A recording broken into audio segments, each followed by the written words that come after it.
You No deleting your one cares history? about hockey. Deleting your history real quick? Yeah. Yeah. Oh, we started. Oh shit. Yeah. It needs to like count down or beep or something, dude. Holy cow. Oh. Anyways, welcome to this week's episode of the Pit Therapy Podcast. I am Kyle, and we're joined with Trevor and Josh. So, what's up, guys? Not a lot. Yeah, not a whole lot over here. How was surviving your storm tornado yesterday? Dude, there's people in like the neighboring neighborhood that just got power on like maybe 3 hours ago. Like So- your immediate neighborhood, or just like just outside of you? Like you cross one street out of our neighborhood and they just got power. That's insane. That So- sucks so bad. Yeah. Dude, I sent you guys the videos and stuff. It was wild, man. And yeah, woke up at 6 a.m. to sirens going off and my wife screaming to get in our shelter. And yeah, so that happens at 6 a.m. and about 6:15, you're walking outside filming because you're now a weather expert. And you told me you were watching stuff on YouTube and feel comfortable walking outside in tornado warnings. Look, man, we can get into like what I've learned because there's like telltale signs on the radar of typically where like tornadoes drop. There's this thing called a hook echo, and the hook echo was like the town south of us. So I was fairly confident from my amateur knowledge that I was not going to die walking outside. So yeah, I took a chance. Plus, dude, it's Texas. I wasn't the only guy out there because I walked out and was looking, and I turned, and my neighbor's standing on his back porch, and we started talking for a little bit while the sirens are going off. So here we go. We're covering geography. We cover math. We now cover storm chasing. You learned it all here. I know. I suck at math. I suck at geography. I suck at all that stuff. But I've learned a thing or two about the atmosphere. So, dude, I've always wanted to see a tornado after watching Twister as a kid. Didn't like a bunch of people die in Twister? No, like I don't remember. Like one dad, but she like does the same thing. All growing up, like she just wants to see the tornado get super close to it. But yeah, I don't know. Like I was telling you the other day, like my in-laws, like one of them grew out there in North Dakota or whatever, and they saw that stuff all the time. But they said it's always interesting to see somebody who's like been through like 20 of those or like their whole lives for somebody who sees it for the first time, because there's like two different reactions. You got the one reaction of the person seeing it the first time is like, we need to get the shelter and this, that, or the other, blah, blah, blah. Then you got the people that have been through it like 30 years that are like sitting out on their porch for like, yeah, that can even see it coming. They're like, it's fine. We know this family that like their parents live in a town like in the northern part of Dallas, like the very tip of the whole metroplex. And they're just like, they're older, right? But they're like, like if I die, I die. Like they just like, they don't even get into a shelter or anything. They just like lay in bed and just like try and fall back asleep with it. They like, don't care. They're just like, whatever, Even like the earth, you were still living here in 2020, right? I don't remember. Yeah, that was the year I moved. So that was the year of the earthquake. I do remember the earthquakes. And like, the earthquake, like we've never really been through one that crazy. So a lot of, for us was like, oh, this is insane. But then the guy that I worked with is from California, and he was like, that's pretty normal. And I'm like, that's normal? I'm like, I don't want to live there. That shouldn't be normal. Right. It was weird, man. Like literally feeling the ground move. It was an awkward feeling. It's not even that. I felt like you could hear it before it happened. Yeah. Like it's like you heard like the rocks moving underneath you, and then all of a sudden it just like starts jolting, Well, yeah. Like, did you guys ever feel any of the aftershocks like days after? Yeah. So I don't know what you guys were doing for work at the time, but at the time I was in a sheet metal shop. And so this happened, like 7:30, somewhere between there in the morning. It was right after our morning meeting. Yeah. And it was still kind of dark outside. And dude, I was dying. So I I'm putting like this piece of sheet metal in the press brake, and like I just felt weird. Like I felt like something was wrong with me. Like what is going on with my body? Yeah. And I went, oh, that's weird. I went stuck the sheet metal back in, did again, and I was just kind of doing this, and I was like, I started looking around, dude. I can see all the sheet metal like racks start moving, and then I can just hear crashing, and then the lights cut out and it goes completely black. So in my mind, I'm like, this is It's how I the end die. of days. This is how I'm gonna go, I guess. So Yeah. my desk had like a 2 feet of overhang, and so I like crawled under that kind of, and I'm like hanging out, and I'm like, this table isn't gonna do anything. Like I'm gonna die, whatever. So then it gets done, the big one, and there's like total different responses. So I got like some guys that are running out of the building as fast as they can, which is like what you're not supposed to do in an earthquake. And they're like getting in their cars and they're just bailing. They're gone. And then I got some people walking out back from the grinding room that are coming out going like, what's everybody doing? And I'm like, what is wrong with you? But like there was this, it was really funny. So there was this kid that I worked with. He had to have been like 6'7", 6'8". He's super tall. Like tall enough to where like he had to take work off one time because he got a concussion from hitting his head like going down the stairs. Just like biffed his head and got a huge concussion. Super tall. Somehow he got himself wedged underneath this parts cart, his entire body. And I look around the corner and he's got his arms out like this and he's pushing himself across the shop floor, going like hanging out in this cart, going through the shop, like trying to skate all the way to his car. And I just started busted out laughing. And I'm like, this is insane. But It's crazy. That's weird. Aren't you supposed to try and leave the building? I've heard not to because if depending on what happens with power lines, if you have anything crash and goes outside, you're done. They honestly say to stay put. They say not even to get like directly underneath something. They call it like being in like the A-frame part of something, so it's like not being directly under, but like right off to the side. Because usually, if something falls, it's going to collapse and kind of land on an angle. But us, man, we're gonna be saving people's lives. You know, they're yeah, gonna be listening to us and learning. Whatever. Someone's gonna die and be like, Someone's gonna die and we're gonna get sued. Therapy. Yeah, we're gonna get sued. Do your own research, man. That's all I say. I do not condone anything on this podcast. Yeah. So. All right. Well, music wise, anything new that's come out? I don't know. We talked about the 4 Year Strong. I haven't listened to it yet. You listened to it, Trevor? Yeah, It's I've listened to it alright. a couple times. So you listened, Kyle? Yeah. What do you think? I don't hate it. It's definitely different. It felt, and I feel like this is kind of the same with all the songs so far that they've released. It felt super repetitive. Kinda. So I don't that was know. the only thing. I didn't mind it. I thought it was a good song. I actually like the like kind of change of sound that they're doing so far in this album. It's like very 90s influenced. Very 90s influenced. So I don't get the repetitiveness. Like I can see why you're saying that, but they break it up pretty well. Like that opening riff is pretty 90s heavy, aggressive, but then the chorus or the pre-chorus, it feels like old 4 Year. So I enjoy it. I probably like it better than the other two that they put out. No, that second one was the heavy one is real good. Daddy of Mine. Yeah, I'm down with that song. Yeah, that's true. The art on it though, dude, it's some creepy crap right now. Like the dog that's like looks super stoned. Yeah. Yeah. Uh, Interesting. Nothing new. I kind of went down an old kick of Census Fail and Saves the Day, kind of with that tour that got announced. It's coming through Salt Lake, not till November 30th, but dude, playing Let It Enfold You like front to back and what is it through being cool or something like that. Through being cool. Yeah. Through being cool. Dude, two like iconic records from both bands. Like to me, that's nuts. So I've been on a kick of listening to both those guys.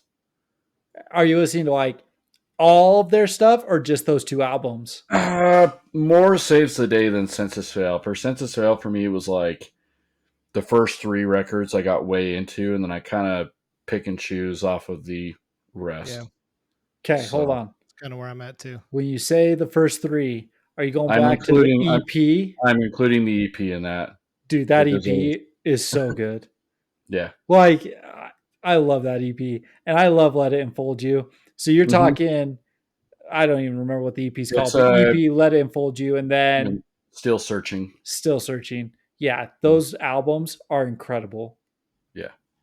Yeah. The Saves the Day stuff is really good too. I don't know if you've really listened to their stuff because they have an album right before Through Being Cool. Yeah. That's really good. And then I feel like their stuff's held up really well. yeah. Yeah. Well, they're really good live. I feel like they're pretty equivalent to like Newfound Glory as far as like performance wise. Yeah. They're just really good. But they're unique too. Like you can pick them out, you know, they're pretty defined. Yeah. I'm pumped to see them. I'm so excited for that tour. I haven't listened to the other band. Isn't it called like Prize Horse or something? I think so. That's on the Koyo tour. Oh, you're right. That is the Koyo tour. Which I just got my tickets to.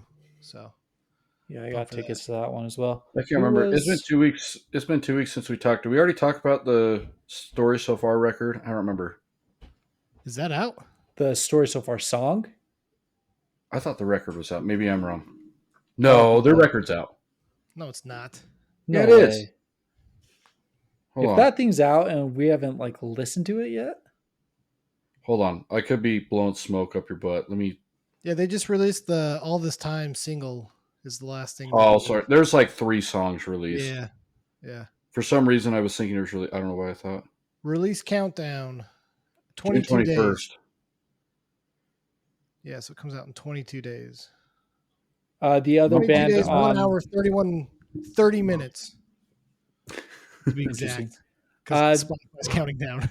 The other band on the Census Fell show is Narrowhead. Have you ever listened to Narrowhead? Dude, Narrowhead's tight. Oh, really? I haven't. Yeah. I've They're never like heard a shoegazy, like, it's like a Citizen title fight type, Balance and Composure type thing, which Balance and Composure just announced they're going to release a new album. But interesting. Narrowhead's kind of cool. I like them. Cool. I wonder, are they a New Jersey band? Is that why they're on? No, they're a Texas band, I think. So much for the New Jersey takeover. If there's real New Jersey takeover Thursday, be on it with them. I know. What the heck? Come on, Census Fell. I don't know where they're from. Maybe I was wrong. I think it says Dallas. I think you're right. Yeah, American rock band from Dallas. So, y'all messed up. Well, me and Trevor did get to catch the Madball show this last Friday. Yeah, I heard it was insane. Dude, shows at Kilby can be like wild, but like seeing a show like, I don't know, like that kind of genre in that small of a venue is unreal. Oh, it's so incredible. Cool. Fight the Future did good. Mass did good. You know, Madball did good. Dude, all the bands are pretty good. Very like it's interesting to see the different level of generations of people there too, because like, you know, Madball's been around since like 94, 95. Yeah. The Fight the Future guys, they're probably like 40s, like early 40s, and then Mask, you know, was like mid 20s, and so you had kids there anywhere from like, you know, 16 years old to well into their 40s, maybe even 50s. Yeah. But it's just like all comes from the same like scene, but just like different generations of people. And like you can totally tell who's been around a long time and who's like new and who's kind of like in their prime. Like, and it's just interesting to see like the different stages of like where you're at in your hardcore career. As dumb as that sounds. Did it make you like reflect back? It's kind of like a weird like eye opener. Because I was telling Trevor, I went to Hot Water Music and Quicksand. Mm-hmm. And those guys are all like in their 40s and 50s too. And the whole crowd, like I was one of the younger guys in the crowd. Mm-hmm. And I saw these like 50-year-olds moshing and I'm like, man, they look like idiots. Yeah. But then I'm probably sitting here like when I mosh, there's some old head being like, dude, that guy looks like a freaking idiot. Yeah. Or like the younger kids are like, this guy's an idiot. You know, look at his freaking goatee. Well, it's just like different eras, right? So like older guys were more upfront, like singing along and know every lyric, right? But then like there's a good portion of like, my generation that were like mouthers that like don't know lyrics, but you could tell they're like, but like Just wanted to to be be part there, of it. wanted to be Yeah. part of it, be there to mosh, and then, but yeah, just like so, like Mask played, and like they're really good, and I'm sitting there and I'm not by any means anywhere near the oldest person there, but 34 years old, and I'm sitting there leaning up against the door, and I'm tired, and I'm watching, and I'm like, I really wish I was 20 years old because I'd mess some people up during this set, And there's this really big dude there that I've seen like lay people out all the time, and like I'm watching him, and I'm like, I really don't want to get hit by that dude. But then again, like 20 years ago, like I was never that big, but like I was that dude. Like Yeah. I didn't care, and I'm, it's all that's going through my mind now. I'm like, I gotta go to the gym in the morning. I got stuff to do at home. I really don't want to be hurting tomorrow. I was talking with my buddies the other day, and he's like, dude, my kidneys hurt so bad the next day from like getting pummeled in the side, and he's older than I am, and I'm like, yep, that's why I didn't do anything. Yeah. Hung out, but It is. I mean, I know that we all joke about the coming out of Mosh retirement, but it takes a certain band and a certain show for you to be like, it's worth how I'm going to feel tomorrow, oh yeah. Yeah, So, it definitely takes its toll. But Madball did really good. It's kind of funny. He was talking about the riot of 96, 97. Yeah. That's anybody wants to know about that, I'm sure you could Google it. But yeah, they came here in 96, and I mean, obviously they didn't get to play, but he's like, I knew you guys always had it in you. I've always had mad respect for Salt Lake ever since that day. He's like, don't know what caused it, don't care, but man, it was wild. And I talked to some buddies about it, like, yeah, man, like Chopper came in, like get surrounded by the gang unit and stuff like that. Like, it's a different time in the 90s. yeah. Well, it was funny because he was like, there was a fight going on. So one copper pulls up, and then we're like, okay, we're going to play this show. Then two coppers pull up, and we're like, okay, this is going to calm down. And then the paddy wagon shows up, and we're like, shit, we're not playing. Yeah. Yeah. It's So, Yeah, they're a cool band. no, it was Yeah. a ton of fun.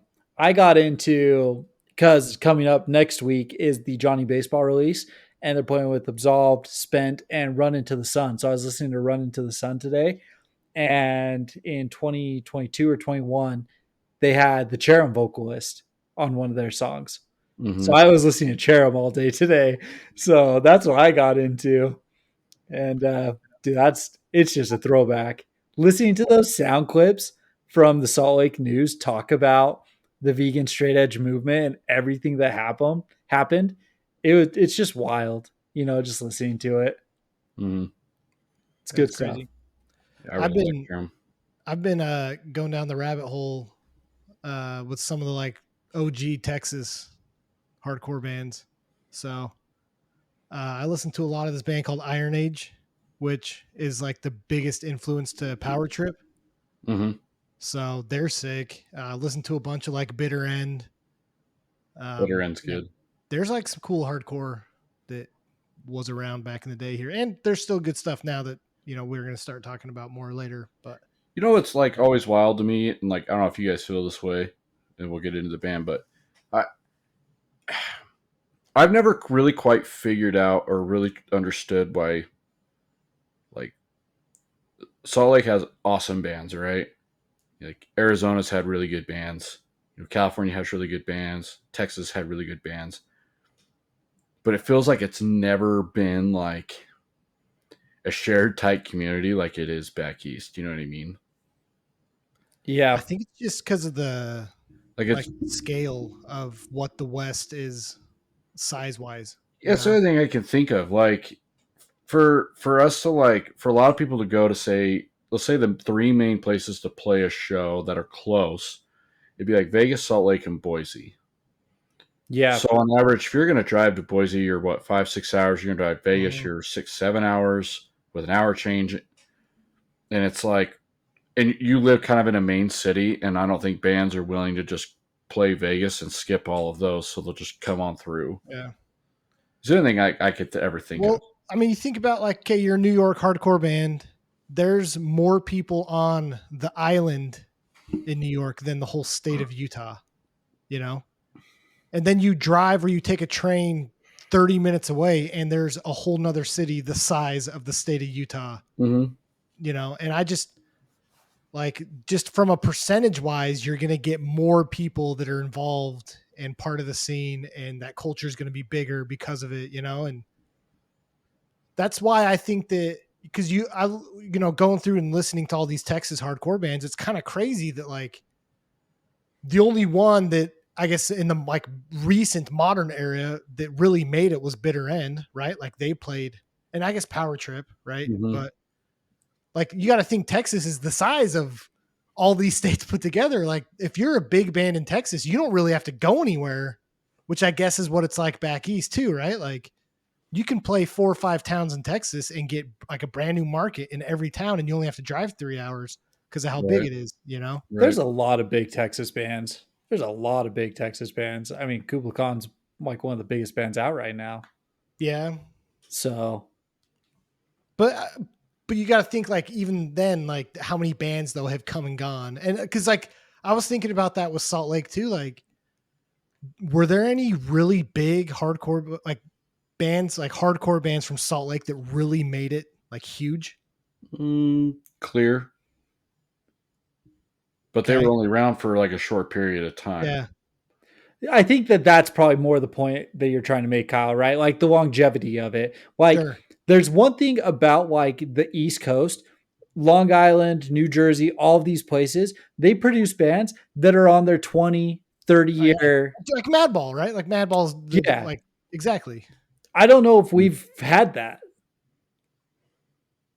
So maybe it is. Maybe it's just like I feel like the problem with like Utah and like these scenes is we're secluded. It's exactly what you're saying. It's 6 hours to the next market.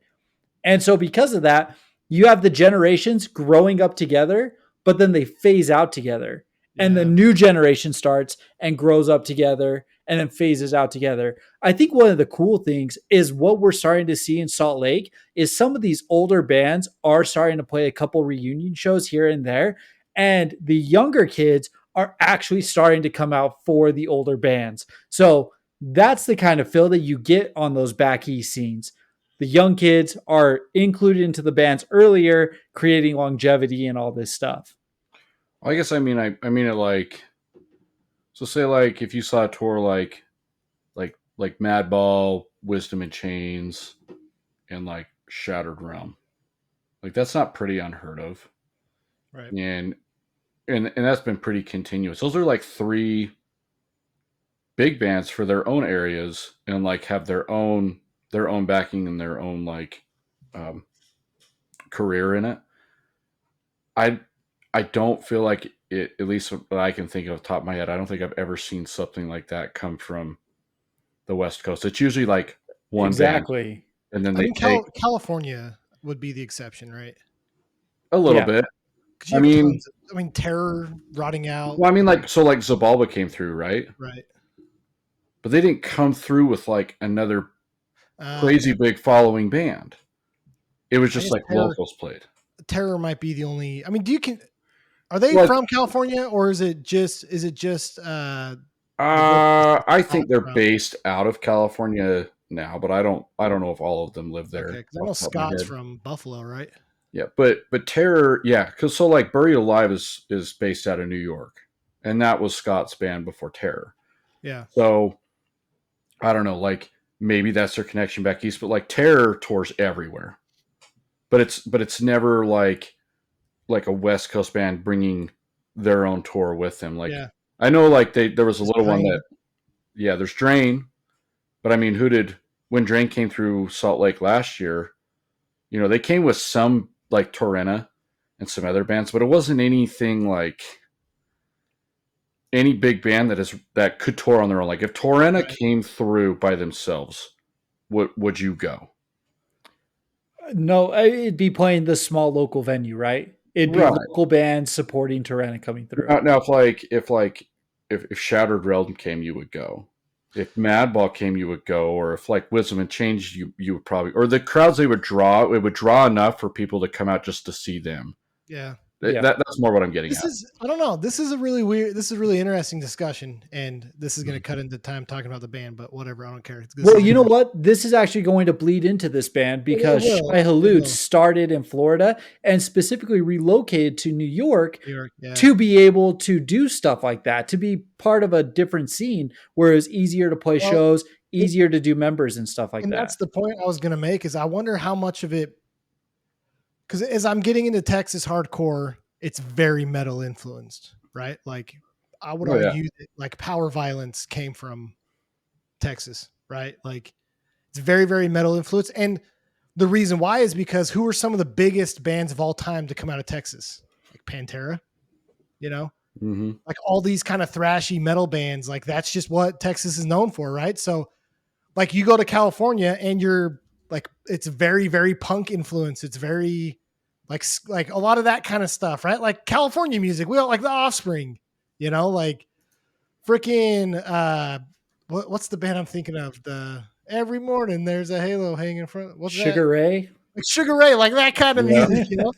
Like I'm just saying that I think that it might have been easier in the Northeast as well because that's where like this music came from, Hardcore. right? Like you had CBGBs back in like the 60s and 70s playing. They had Mike Minor Threat, all the Washington D.C. like triangle area right there, you know. So it probably just was easier for those bands because that culture was already made. Where hardcore coming to Texas, like you're introducing this to metalheads, you know. It's Mm-hmm. not like punk hardcore influenced culture, and probably the same for California, you know. Same with Salt Lake City. Yeah. Well, I mean, I think California always carried this theme. Like, okay, if you met somebody that you went to school with randomly, not tied in hardcore at all, it was like, I'm going to move to California. It's because it carried this like, oh, I want to be to California to become an actor or to become famous or to become a musician. That was like Yeah. it was like somebody saying like that was programmed in your brain. I'm going to move to LA and make it big. What does that mean? Like, why can't you do that here? So I feel like maybe that's like the culture like even bled into the hardcore scene of like, hey, it's a little easier because our state is literally based on that Entertainment. alone. Entertainment, Yeah. exactly. Probably easier to find studios, producers, stuff like that because they're all Yeah. out there anyways, you know. Yeah, That's like true. in Salt Lake, it'd be way easier for me to find 5 wives than it would be for like five members that want to play in a band. Right? Yeah. It's true. Yeah. Sure. Unless you're playing like some gospel, you know, youth church type music, then you're probably like, You know what I mean? I don't know. oh, Maybe it's just maybe a lot of it has to do with culture. I don't know. yeah. I don't know. It's an interesting thing, you know. Every time I tell people that I'm going to Alabama for Furnace Fest, they're like, "Oh, I didn't even know like Alabama allowed that music." Yeah, that's And I'm like, well, they actually have like Birmingham has a thriving scene. An incredible scene. Yeah. it's weird to think about too because you think Alabama like my cousin twice removed. Like it's like Right. it's very weird, But I don't know. Maybe it's kind of cool because it's like they're away from everything and it's their own thing. So like Right. they make their own rules. They're not trying to follow any rules. It's just like, no, you're here. This is what we do. If you don't like it, leave. And dude, that's what Salt Lake is. Yeah. I Mm-hmm. mean, how many people who are outside of the scene or like not in bands that come through know that Salt Lake is a thriving hardcore scene, you know? It's crazy too to hear that like you hear stories of people in like Pennsylvania. I don't know. I'm just naming some random places where they're like, oh, like all this like fighting invisible ninjas is stupid. And we never did that in our scene. And those guys would get beat up, blah, blah, blah. And I'm like, we were swinging for bands we shouldn't have been, but that's like, that's the rules that we had in Utah. And you're not going to go there and tell us different, like Yeah. that is, like, we're going to talk about Shai Hulud, and one of the most like aggressive shows I've ever been to was with Newfound Glory, and people were swinging just as hard for Newfound Glory than they were for Shai Hulud, you know? Mm-hmm. So I don't know. It's interesting. It's cool. I don't know. It's cool. Probably a good segue. Probably a good segue. So yeah. We're going to be talking about Shai Hulud if you haven't gathered that already. And Who is that? it's the big worm from Dune. Oh, Yeah, this episode's actually about reading books. Or the movie. I guess the second movie just came out. I haven't seen it yet, but I heard it was cool.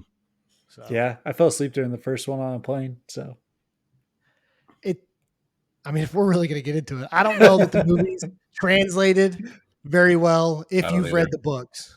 So it's weird. But anyways, we're talking about the band Shai Hulud, which is probably named after a giant worm, not my giant worm, a different one.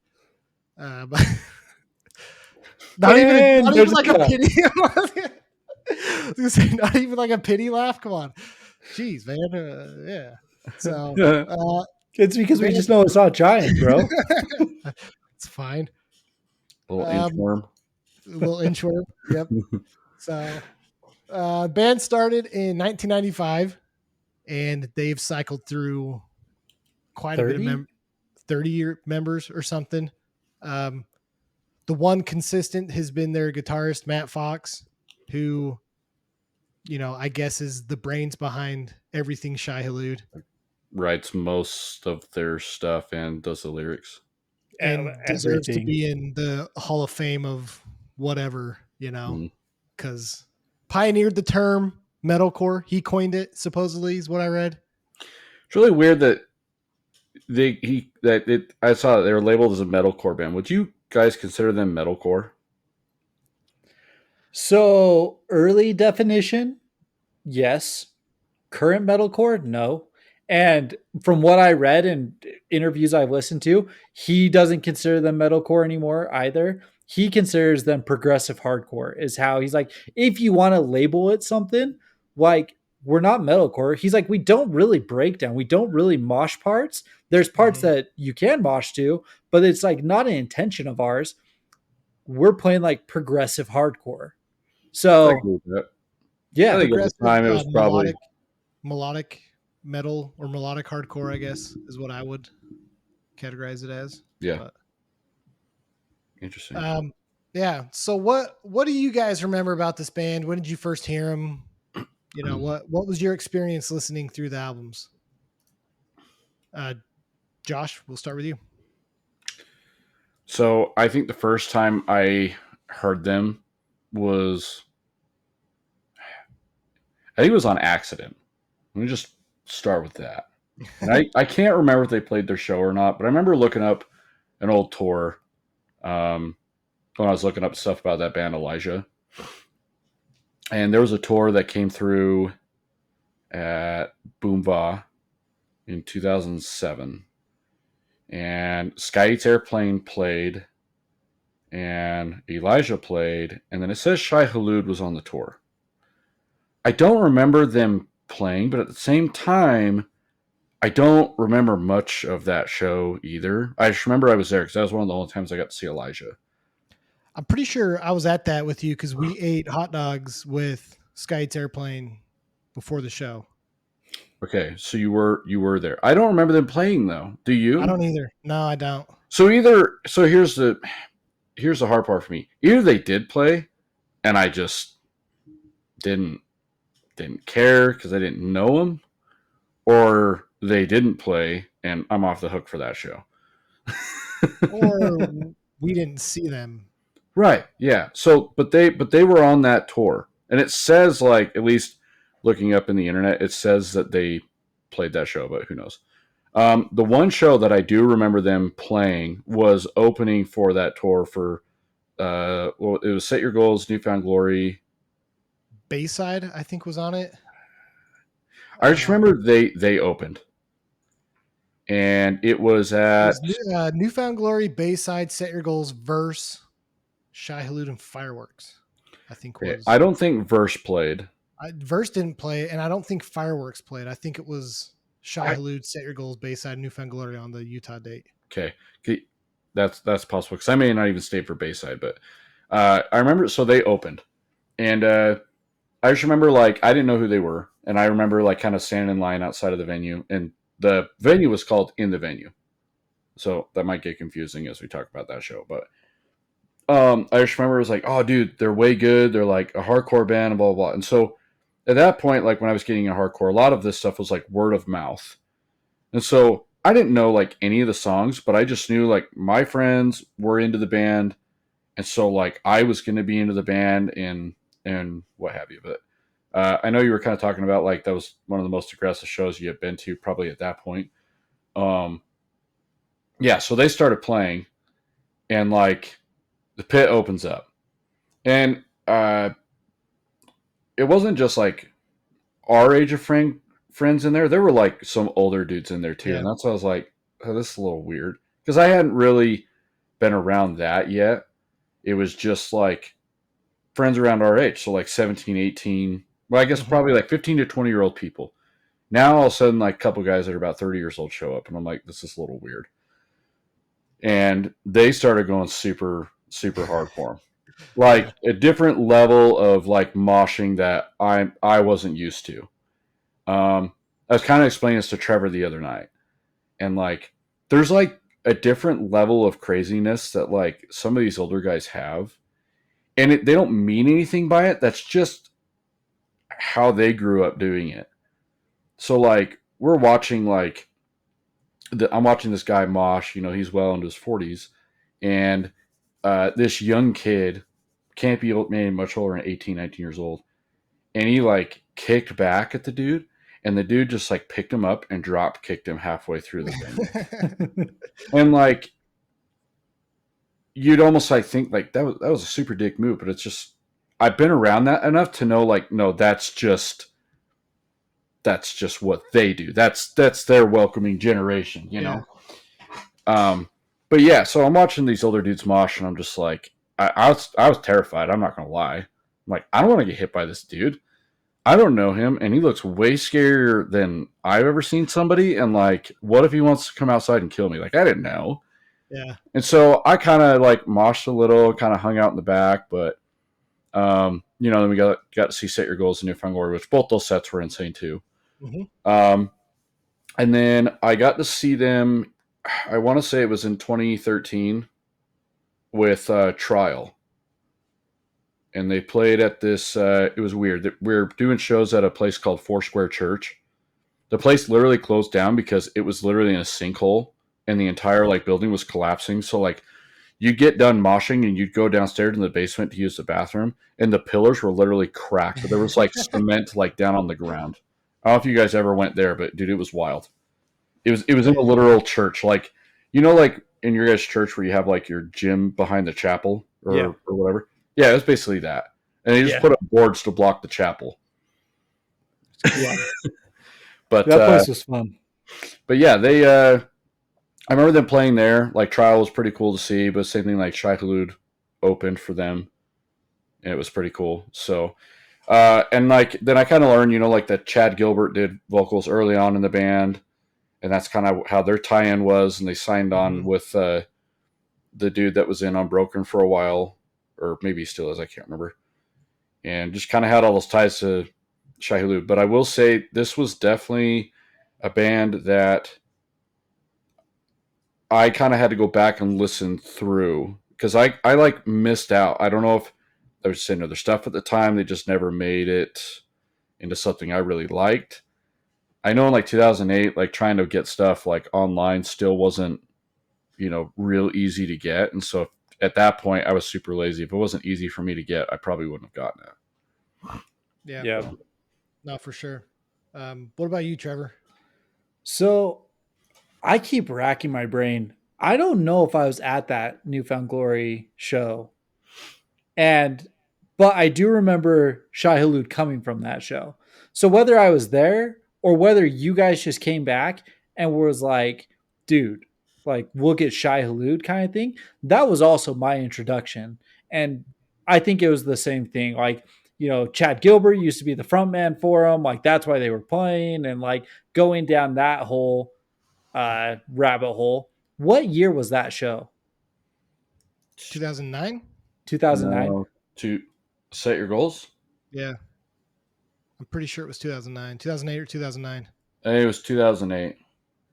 If it I would have was, been. I would I have don't been know why I 18. wouldn't have been there at 9. Yeah, so it probably was 8. Um, but I think it was before Misanthropy Pure, that album. So I think the first thing that I heard was that within Blood Ill Tempered. Mm. I think that was the first album that I listened to. And this is a band that, like I was saying, they write, Matt Fox very specifically has said, I write music for emotion. Like, I don't care if you can mosh to it, like, whatever, you know what I mean? And I think that's actually why I kind of glossed over them. I've always listened to them, but I've never paid attention to them, if that makes sense. So, like, I'm the same as Josh. When we went through and listened, I had to like pay attention to what I was listening to really form my opinion, because they have songs that do have breakdowns. There are mosh parts, but in other bands that we're listening to, like melodic hardcore, like Kyle, you've said before, like The Ghost Inside, that's a band that probably came from these guys, right? My Child, My Bride has specifically said Shai Hulud was a big influence. Yeah, same with 100th. 100th. All those bands, though, nearly 90%, 95% of their songs, it has a breakdown in there. Yeah. Mm-hmm. Right? Like it's moshcore, right? If we want to go back to Unbroken Wings, everyone has a breakdown. Everyone wants Kiss to Swing and stuff like that. Shai Hulud was different. They were a band that they wrote the music that they wanted to play. Their views on the world, right? Naming everything misanthropy and a profound hatred of man kind of thing. Like they couldn't care less about you. They are here writing what they want to play, and it even stands out in like how they play their music and everything like that. And so going back and like seeing and like listening to these guys, it's incredible. You can hear the melodic hardcore influence that has echoed in the majority of what we love, right? Yeah. But they do it different. There's something different about these guys. And I think that that's why they stood out to the older generation. You know what I mean? I think that they were different than anything else going on at that time. Right. There's a couple bands I think that tie more into like an emotional side of hardcore. I don't know. Have you guys ever listened to All Else Failed? Mm-mm. Mm-mm. So they're kind of sporadic. I think they're a little harsher to get into, but they definitely drag at some kind of emotion. There's another band called The Carrier. I don't know if you guys have ever listened to I've heard them, of the Carrier. Yeah. but same kind of deal. They're not really moshy, but they've definitely got an emotional tie. And I think a lot of those bands almost stemmed off like trying to be more of like a, I don't know, like a darker side of like like bands like Madball, if that makes sense. Yeah. So I think I wouldn't say like a band like Madball is like very moshy, right? But like their lyrics actually mean something, and they're think more like kind of like traditional hardcore. But now you throw in like emotion to it, yeah. and You think of a maybe band like that's why. Defeater, right? Like Defeater, Yeah. Like it's heavy, it's hardcore, but it's not moshy. It's very emotional. It's very lyric driven. It's yeah, very very story driven. You kind of know. like very lyric driven. Like you're not trying to like jump on somebody's head, right? You're almost at Uh-huh. this point, you're like, I might cry screaming to this entire song. Yeah. You know what I mean? Kind Yeah. of like that. So Yeah. So I got into these guys. Same thing around that time. I saw them at Newfound Glory. It was a different experience. You know, like you were saying, Josh. I remember like this was the heyday, 2008, 2009. Like I've been in a bunch of mosh pits. I've been in some pretty aggressive situations at shows. Like this is not my first rodeo. I saw a bunch of older dudes show up and I was like, I'm not about to get hit by a 40-year-old with face tattoos. And so I was like, I stood in the back and I was like, this is a good learning experience, you know, like I'm going to watch the guys who've been doing this for a real long time. And it was, I don't know. I think that mentality is lost on kids today, to know where you stand in pecking orders and learn from the older generation, you know? yeah, it's like the upside and downside of social media, right? or any platform, doesn't matter what it is. We'll use YouTube for example. It's great. It's gotten all this stuff out even farther, right? And it's taken it places where it could have never gone on its own. So for that, it's like to be super grateful for. However, you start throwing in things like we have our own disagreements with this, but like celebrities wearing like like hardcore t-shirts, right? Yeah. Or like people watching a YouTube video and thinking like, "Oh, yeah, I can do that." And they put this whole persona on Instagram and now they're only showing up there to get the picture to get them the next amount of likes. And it's like, okay, one, you don't get it, and two, you're actually if you actually end up getting like caught up in something and then you're like, well, this is what I wanted. I'm like, well, this is the real deal. Like you say, aggressive situations. It doesn't really have to be a fight. It doesn't have to be anything like that, but it can be like I don't know. It's like the new person who shows up and tries to crowd kill. Yeah, like you can't do that. It's all fun and games until somebody hits you back, and then you're like, well I thought you were just supposed to sit there and take it. It's like, well, yeah, it's like, well, no, this is what they do on Instagram. I'm like, hey, first of all, that dude's with all of his friends, pelting on his friends for one. And if you notice, there's only like 20 of them, and that's it. And that's just what they're doing. Yeah. So if you want to do that in the basement with your friends, you go for it. But the rules change, and you find out kind of what you're made out of. The bigger, faster, bigger show that you go to, or you don't need 20 of your friends. It's just you. Right. Like, if you're going to do that, hold your own. If you can't hold your own, don't do that. Well, and it goes both ways, right? So, like, if you're gonna because I've had this happen before. I've had a kid pelt me right in the face, and like, yeah, he got me, but I got him back.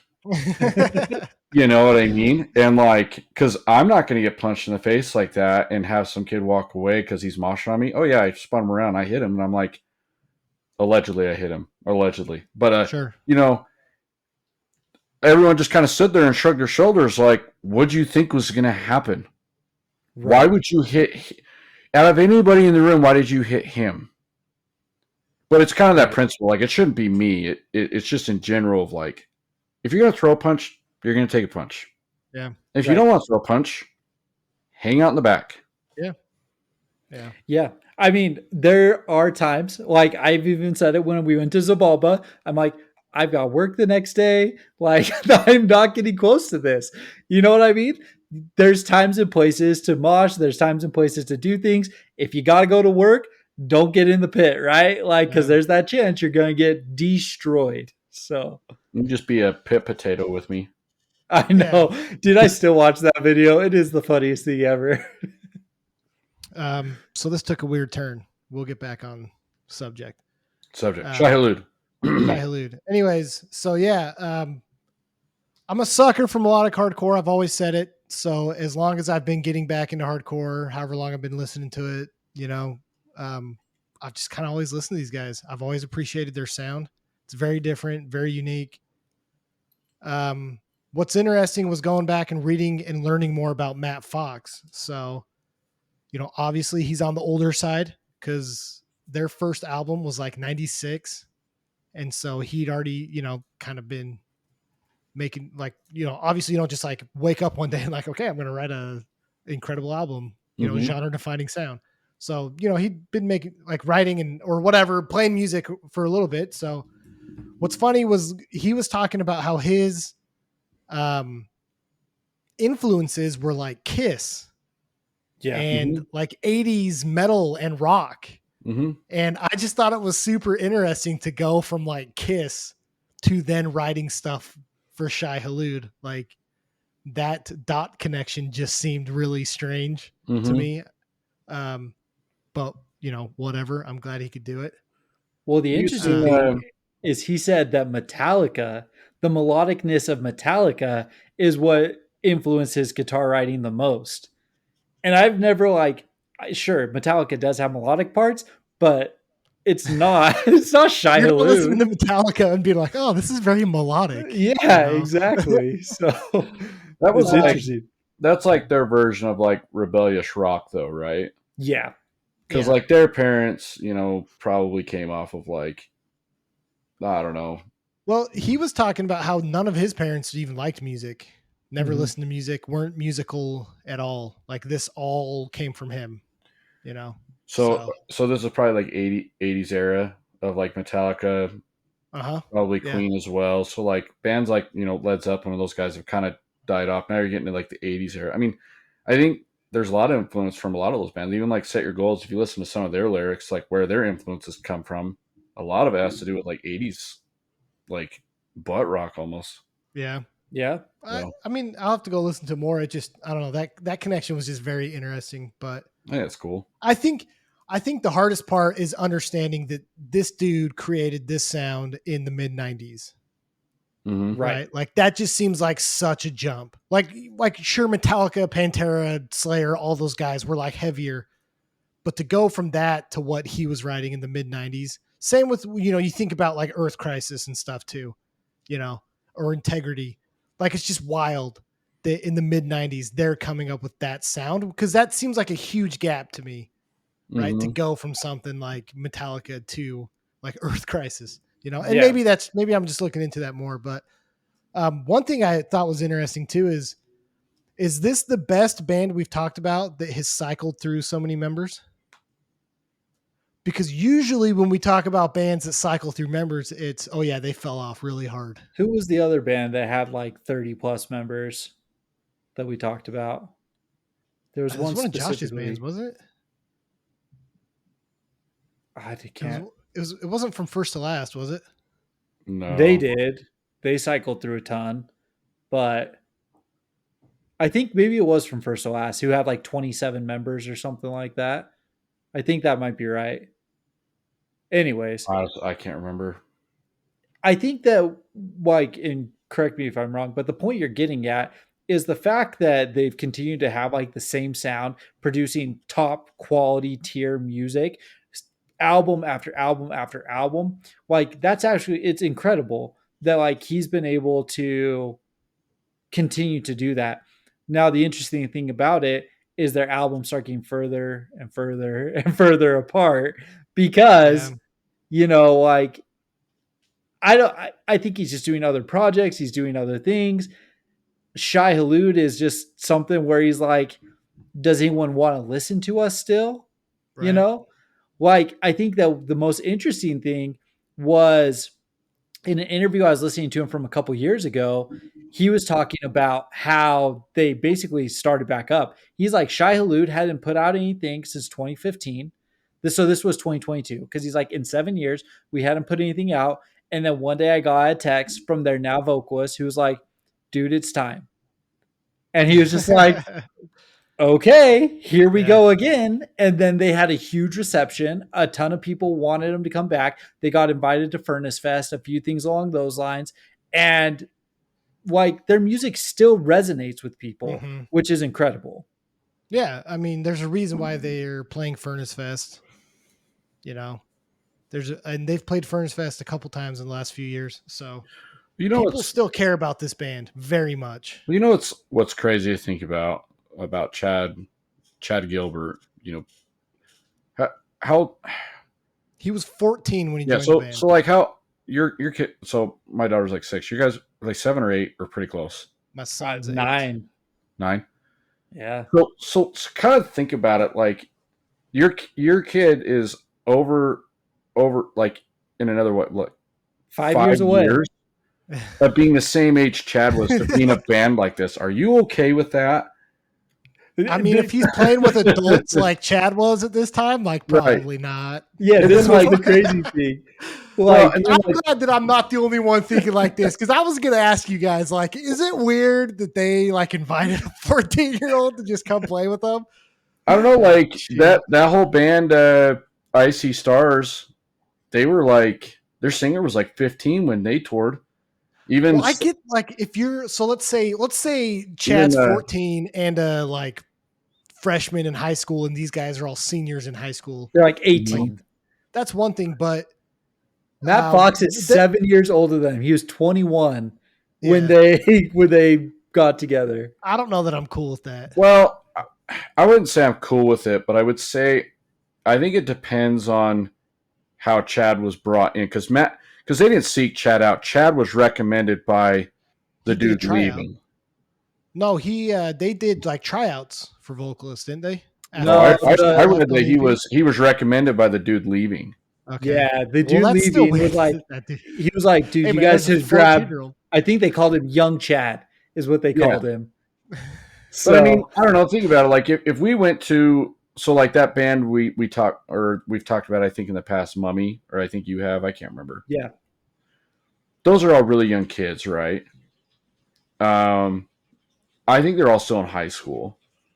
Let's yeah, say like, I'm much older than I'm 34, like probably old enough to be one of their dads. I don't know, but like, let's say if like their vocalist was really good, and say if like my band needed a vocalist, would it be weird for me to like ask like their 17-year-old singer to come play with a band, a bunch of like 34-year-olds? yeah. I But mean, but, it, like but it's for the local context of shows, it. but probably not, but right? even Like, then, dude, like 14 compared to 17 is still very different. Yeah, I don't know, because like I think I'd have to ask him. I can't remember how old he is. I think the drummer for Crow Killer, I think he's 26, 27. I'm 34, and yeah, but he was Blake's 20. Blake's 41 and Tyler's 41. But he was 21 when you guys started Crow Killer, 2021, somewhere in there. That was about I 7 years ago, right? Yeah, I think him and Mike are around the same age. Okay. Once you're a legal adult, once you're out of high school, sure, more power to you. Go and hang around with 60-year-olds for all I care, Well, right? okay. But Well, let me back up. Okay, so we're getting off subject again, but when Close Grip went to Arizona, Mike wasn't 18. I think he was 16.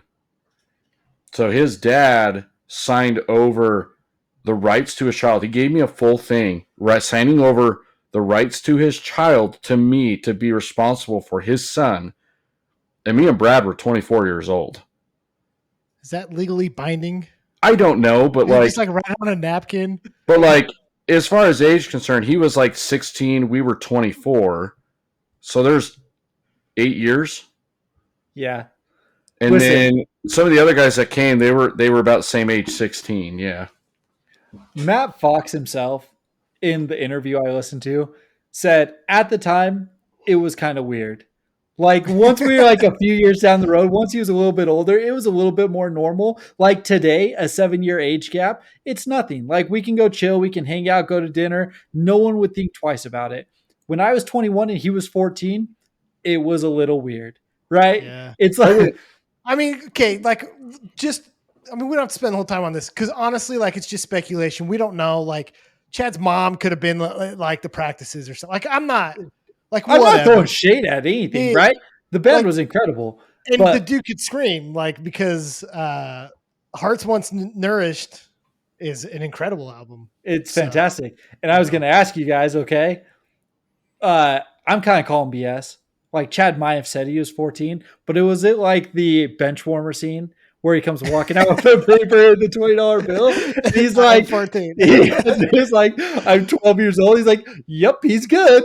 Because Has anyone checked Chad's birth certificate? When was he actually born? He's like, yeah, for turns real, out he's dude. like a Well, 65-year-old man. see, I don't hate on it for this reason alone, and it's because I feel like this is a huge stepping stone for him to be able to play full time for Newfound Glory a couple years later, and was one of the greatest bands to ever create. So that's the stepping stone that got him there. I'm cool with it. Yeah. So the last thing I want to ask before, and we're not going to spend a ton of time on the albums because, like, let's be honest, they don't. It's not like there's huge sound changes or anything. Like, I think we can get through the albums pretty quick, just talking about stuff that stood out to us. Sure. The last thing I want to ask about before we jump into the albums is, how do you guys feel about this artwork? I struggle, and I'm sure people will make fun of me for this, but I They'll struggle never with make this fun kind of of you. artwork. You okay? I struggle with this kind of artwork.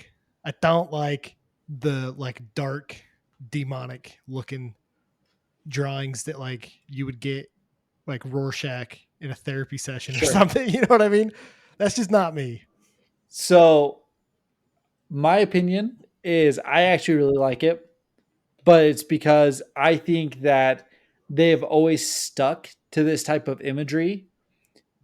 Again, naming an album Misanthropy Pure, Hmm. Profound Hatred of Man. Like, they have forever portrayed this Yeah. hatred of mankind, right? Like, that's what misanthropy means, is like a hatred of man. And all of this stuff is very like like death. Yeah. It's It's very rotting. dark. It's a It's rotting rotting. culture. Hmm. That's Yeah. the way to describe it. It's a rotting culture, and that's why you'd be uh, misrothampic, whatever Misan- that word. misanthropic. That's the one. That's the Yeah. one. And so, like, I think that the art style reflects the way that the band is trying to portray themselves. I'm cool with that. If they had this art style and they're singing about really happy things, not so much. You know what I Yeah. mean? No, I this is just just I like this kind of album artwork. The thing that drives me nuts about it is I feel like when I see an album art like that, I'm like, this band's going to be crazy heavy, mm. and they're just not that band. So it drives me nuts a little bit. I mean, in 1997 they were. But you know what I mean? Yeah. And I'll disagree with you because I think that what they've said, where they're trying to portray a specific emotion, they actually get that emotion across pretty well. I mean, like I look at like that within Blood. I feel like I'm going to listen to a disembodied record when I hear it, but it's not True. that. That's what I mean by heavy. I Yeah. I know what you're Emotionally, saying. sure, but you know, Yeah. like I feel like I'm going to get like a dude. This is going to be heavy. This is going to blow my speakers out. Like you're going to want to mosh to this, but this is probably a way good save saying it's heavy without being heavy. Sure. Yep. Heavy There in we a go. different way. Like it's Check 'em heavy out. with the vocals and emotions. But at the time when I heard this, it wasn't my thing. It's not what I was looking for. Yeah. Yeah. I get that. So, all right. Well, let's jump through some of the albums real quick. First EP is 1996, A Profound Hatred of Man. They re-released it in 2006 with some other songs that they added onto it. It's wild to me to think that the original three songs that this sound came out in 1996. It's just I Mhm. don't know. That's just Yeah. it's crazy to me. Um, what'd you guys think of this? Did you like? I mean, what did you think of like the cover songs or some of the additional songs? What did you think of the original three? Just real quick, right? Sure. I really liked them. I thought the original three, like you said, coming out in 1996, it's crazy that this sound came from it. Did you guys listen to the band Strong Arm when you Yeah, guys were Mhm. looking yeah. at I know. this stuff? I've listened to them before. Sure. Originally, though, Matt Fox and the guitarist or something were in a punk band together, and the Strong Arm dude said, "I want to be in a ministry based band," and because he was like, we could have been one band. Strong Arm and Shai Hulud, we pull influence from each other. Like he's like, when I want to go and like get inspiration, I go listen to them. But he's like, I wasn't ministry based. I wasn't doing that. So like they went their separate ways. So like two bands, both doing the melodic sound. These guys go way more melodic. And I think that they nailed it. It's interesting that Strong Arm goes ministry and these guys go We hatred hate for men. mankind. Mhm. Yeah, Like polar opposites. So, but no, I really like it. I think that I think it was For the World. I really like that song. yeah. So I thought it was great. Did you listen to this one, Josh? Yeah, I thought it was okay. Like I say, talking about kind of like a sound to come out around this time. Um, I think other bands that were kind of doing similar things was like I guess other bands that are considered metalcore at that time, like Earth Crisis and things like that. I mean, I still to this day preferred like bands like Earth Crisis, but like I think going back, like kind of learning more of the history of Shai Hulud, like learning like how young some of these guys were and like all that stuff. Like there's definitely more appreciation towards it.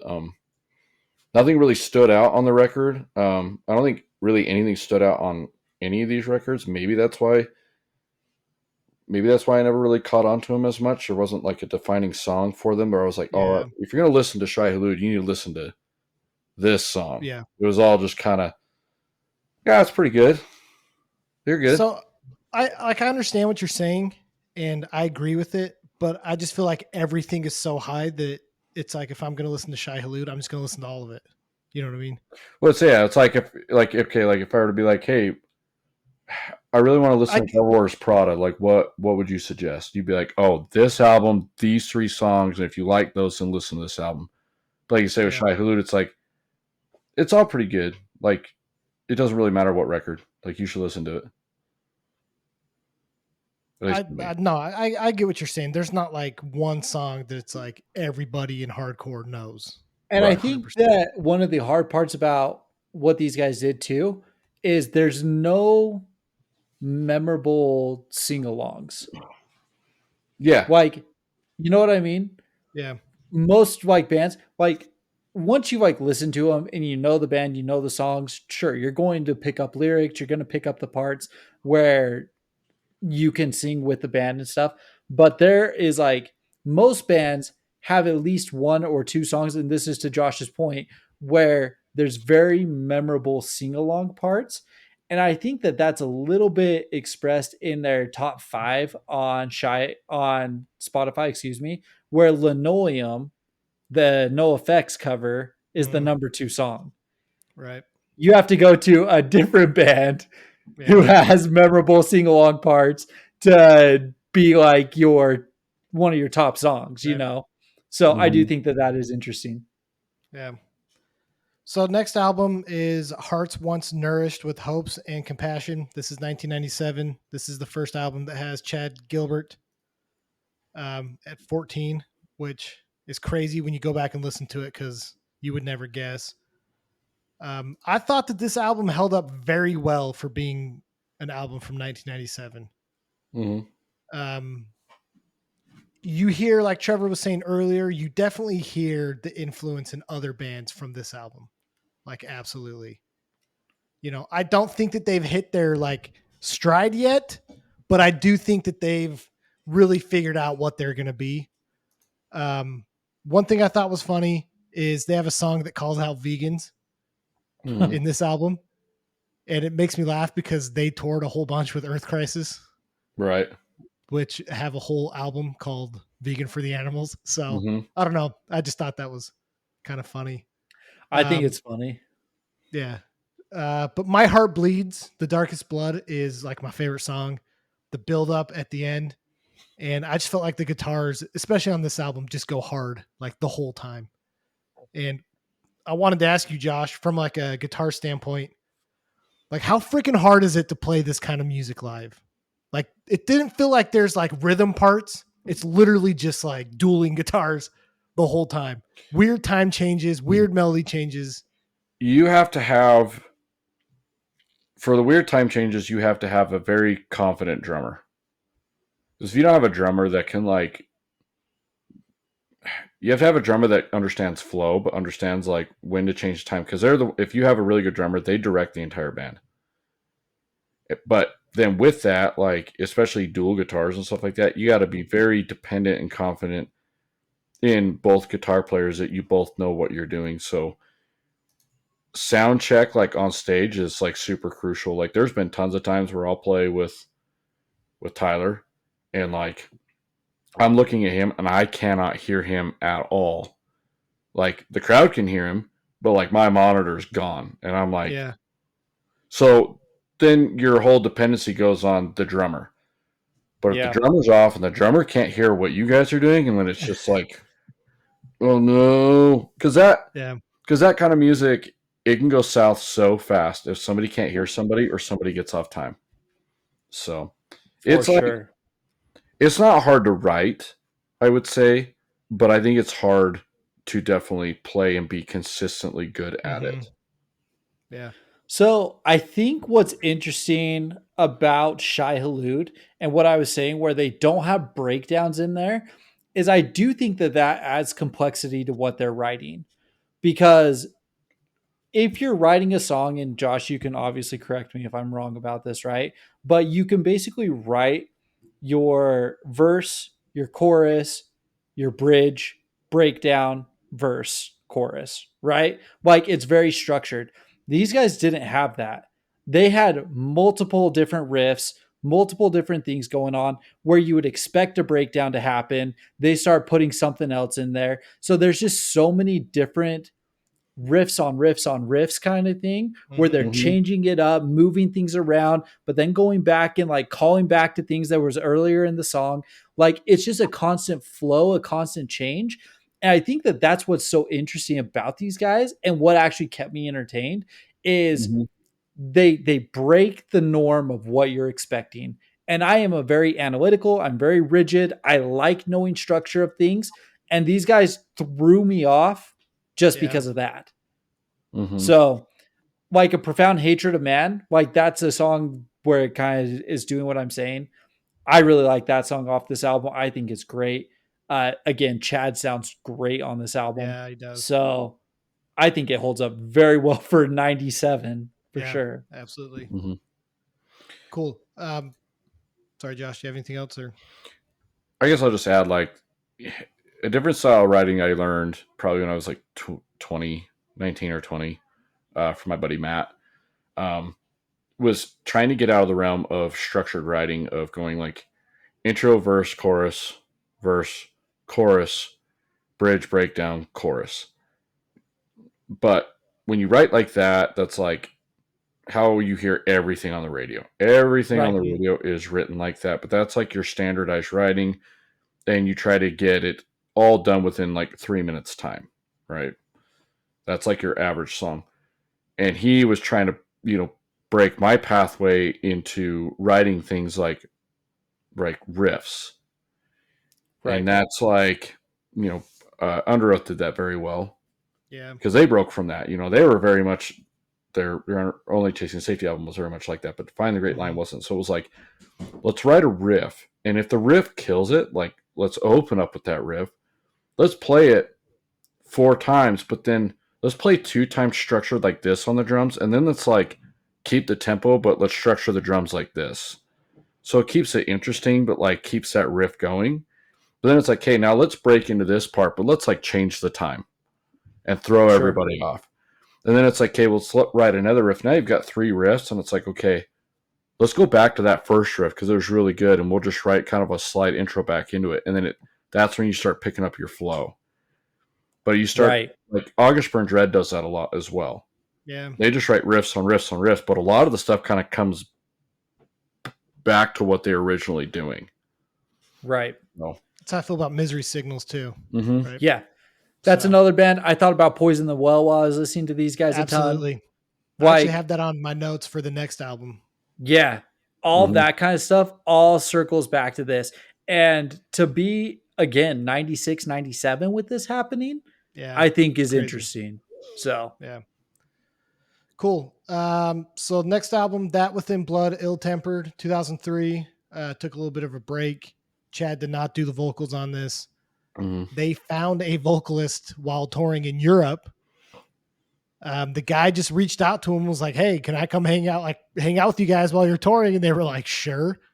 And so then he was like, "Hey, I can scream." And they're like, "Okay, try it." And then, yeah, that was it. They recorded this album. He was like from the Netherlands or something. yeah. And they're playing this album at Furnace Fest, and this Dutch guy Van Geert is doing the vocals for it. Mm-hmm. Oh, is that what's happening? Yeah. So Oh, dang. yeah, Interesting. pretty sick, right? I like this album. It's slower to me. I feel like this is where you get a lot of influence for bands like Poison the Well that have like that weird sound change that gets kind of slower. Defeater. I really liked the album, but it didn't feel as much like traditional Shai Hulud, especially with what you get in the next 2 albums. Mm-hmm. What did you guys think of this one? That Within Blood, Ill Tempered. Yeah. I thought it was a good step up from the album before, but it did stray a little differently. This album actually kind of reminded me more of the band that I was talking to you about, The Carrier. Okay. that what I can remember off the record. Yeah. Kind of a little slower, a little more emotion that I remember. Um, I did see a huge difference between this record and the first one. I don't know if that's because Chad didn't have as much influence on this one. I don't know how much of this was written before Chad left. I think it was all after Chad left. This one's kind of funny what Matt has said about this album. I was listening again to an interview with him, and he had a girlfriend at the time, and he was telling her, he's like, "You've kind of ruined me. Like, I'm not pissed off at the world anymore. Like, I can't write pissed off music." Right. Uh, so, "Give Him Flight" by Demon's Wings. He said, "If I was ever to write a love song, that was my love song." He's like, lyrically, it's not a love song, but musically, like, it's more upbeat, it's lighter, it's not as aggressive, it's more just rock driven than hardcore driven kind of thing. So this album overall was a softer feel. So it is interesting because, again, it's all heavy. It's heavy without being heavy, but Mm-hmm. this one specifically does have a little bit of a softer feel to it. Given Flights by Demon's Wings is a fantastic song. Yeah. Like, so good. And it's probably their softest song that they wrote. Mm-hmm. Yeah. I saw that the album was delayed because of the artwork. I thought that's an interesting tidbit that because I don't feel like you get that as much anymore. I don't feel like bands care as much about artwork anymore because Because you're you just can pulling AI it up. generate it. Yeah, or you're just pulling it up on Spotify. Nobody's even looking at the artwork anyways, Yeah. right? So I thought that was an interesting tidbit that he cared enough, not only about the music, but the artwork. Well, I mean, that is so- interesting because that's something we don't even think about today. It affects I know. album sales. You have to have the cover that Yeah. you want. You don't want to rush it because people actually did care about the Mhm. booklets. They cared about what things looked like. So you're absolutely right. It is a weird thing that we just won't have anymore. No, I don't think we will. The only thing is like the vinyl revival going on and some of these posters getting put in. Even that, Stuff, though, like- you can put the music on streaming services. People can listen to it forever. Yeah. You don't have to do your vinyl pressing for a year. You can do your Right. vinyl pressing whenever you want, whenever the artwork's ready, Mhm. but the music's already out. Like, that's what Yeah. No Cure just did. No Cure was a DIY vinyl press, right? But that album's been out for nearly a year before they just did their vinyls. Sure. So, Yeah. Well, this is like around 2003. So like the game is 2000. starting to change. Like Hot Topic's starting to get bigger. People starting to kind of like be a little more wary like of what they were. Like they really cared like what not what just what they had, but like I don't know, like if you guys ever did this, I'm probably just a weirdo that did, but like I always wanted like my cool CDs to show like in my room. You know, so like not even just album art, but like what the CD looked like. Because I don't know if you guys Yeah. had CD booklets, but I wanted my CDs to look cool. Like yeah. Right. that was just the thing at the time. Yeah, dude. Yeah. So no, cool album. I like this album, but I kind of like the sound changes that they not changes, but the sound advancements in the in the next couple albums. Advancements. So they take another break a little bit, and 2008 they release Misanthropy Pure. Van Geert leaves before this album. I don't remember who the guy is that they pick up for this one. I can't remember his name, but I think he's my second favorite behind Chad because I think Chad's vocals in this and the next one are way better. Mm-hmm. But this is my favorite album musically. I felt like it was really tight. The production's a lot better in 2008. Obviously, it's better. It's less melodic and felt more metalcore-y, right? Mm-hmm. Feels This a little one's heavier. heavier. Yeah, gets more metallic, I guess, is the word that I wrote down. The song Misanthropy Pure is probably my favorite Shai Hulud song in general. And honestly, probably one of my favorite melodic hardcore songs It's ever so good. as well. So I think the guy's name was Matt Mazzali, is who's the vocals on this one. Okay. And the one thing about this album specifically, Shai Hulud was pretty good at this in their other ones, but you can listen to, I think it's the first 4 or 5 songs, and you don't really know where the one ends and the next one Yeah. begins unless you're just like individually listening to them, like pulling them out.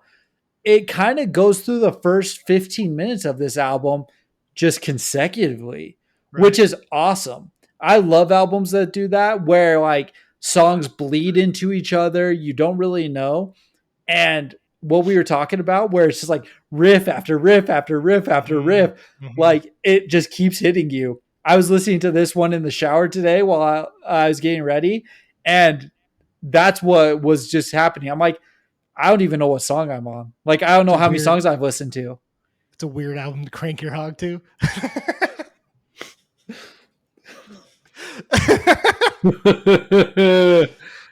Bro, giant hogs.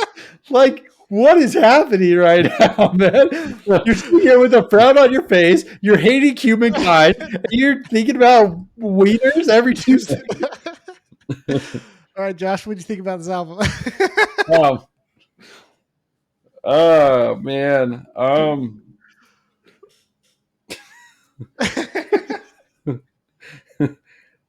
That was pretty cranking. I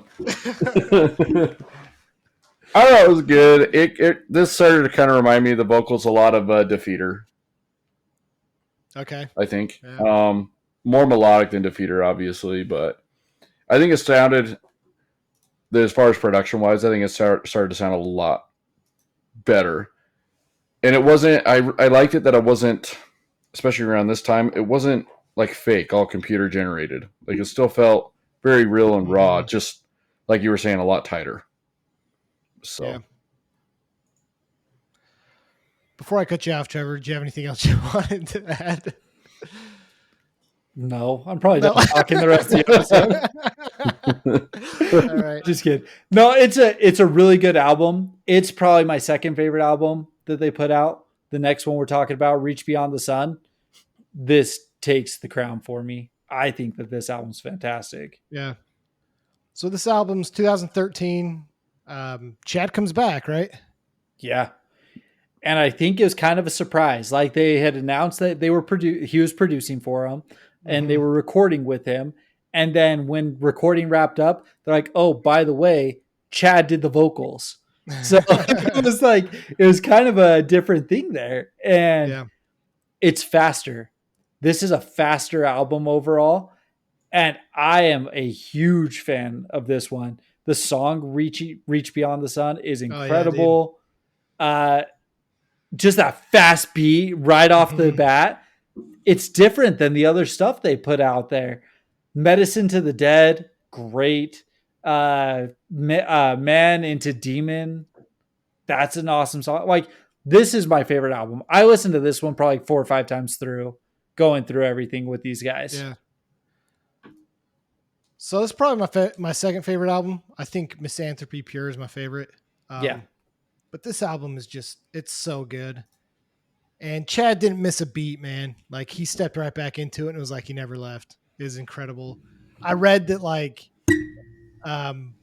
Matt Fox was saying that it was really weird to have him back because he's like, we've pretty much lived a whole life now apart from each other. Right? Like you go from 14, 15 years old and then all of a sudden nothing for like almost, what is it, like 15 years?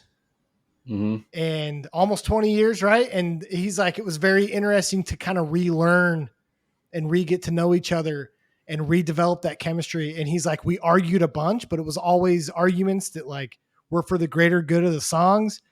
And he was like, I'm very proud of what we put out and stuff. And I was like, that's a really kind of interesting concept because it was cool that Chad always was like involved with Shai Hulud. Like they toured together. He was always like a part of it, even though he wasn't doing vocals for it. And then to come back and record this album, it was incredible. How big of a kick in the nuts would it be though? That like you invited this 14-year-old kid to come play in like your band. He leaves, becomes king in one of the best pop punk bands to ever live, and then comes back, Freaking marries Haley Williams. or whatever, and is like, and now it's like, and now, well, you know what I mean? Now it's like, hey, he's like, I don't know, and he comes back. I'm sure he's not like this, but it's just like, hey, like, I'll come do vocals for Shai Hulud. And it's like, oh, you're not So a 14-year-old kid anymore. Now you're like, oh, all right. What are we doing? it's interesting that you're saying this because Matt actually brought this up in multiple interviews that I read. And when Chad decided to leave Shai Hulud and pursue Newfound Glory full time, there was like no bad blood. So basically, what Matt said is number one, he's 7 years younger than us. Number two, Chad had basically zero input into Shai Hulud in the early days. He's like, he was 7 years younger than us. Anything he said, we just threw out the window because he was a little kid. Like, he couldn't write hatred of man lyrics kind of thing. Like, he was too little. So they like just didn't listen to him. He was like, Newfound Glory was Chad's band with his friends in high school, and he was the number one writer. We all could see that Newfound Glory was going to be absolutely huge. There was no bad blood when he told us that he was going to pursue that full time because they had just gotten signed. He's like, it made all the sense in the world.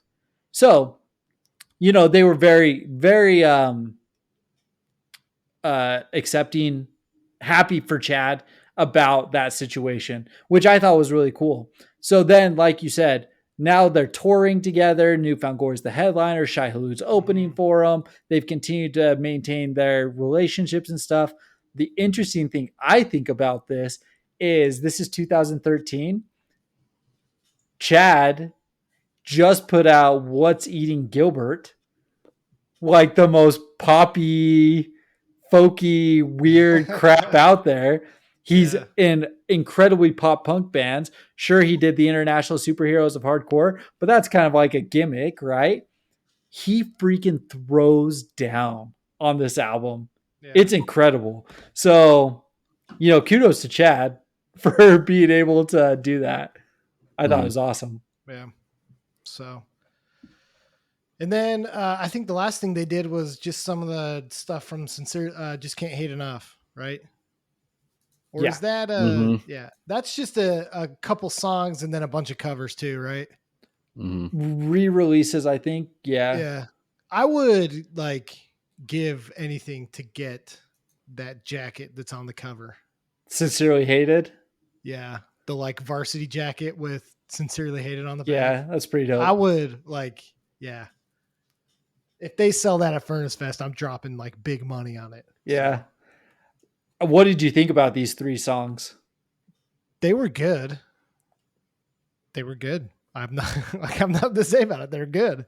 I really like them. Colder Than the Cold World, incredible. Such a good, just hardcore song, right? It's very hardcore. These songs, right? Very much hardcore. Which is interesting. This is the first time that they actually feel like they have, not the first time, but they have more structure in these songs than they have in their other discography, I feel like. So maybe they ran out of the craziness.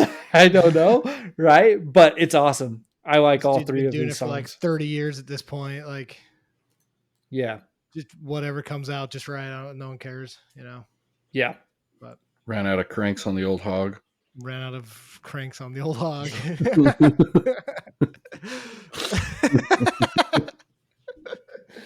Holy cow. On that note. I'm incredibly excited to see these guys at Furnace Fest. And how excited are you?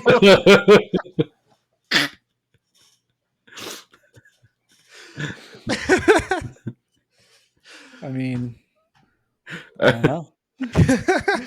No, I wasn't good. I'm not going to say what I was going to say. Never mind. We should probably end this. You know how we keep getting marked for explicit on Apple? It's crap like this.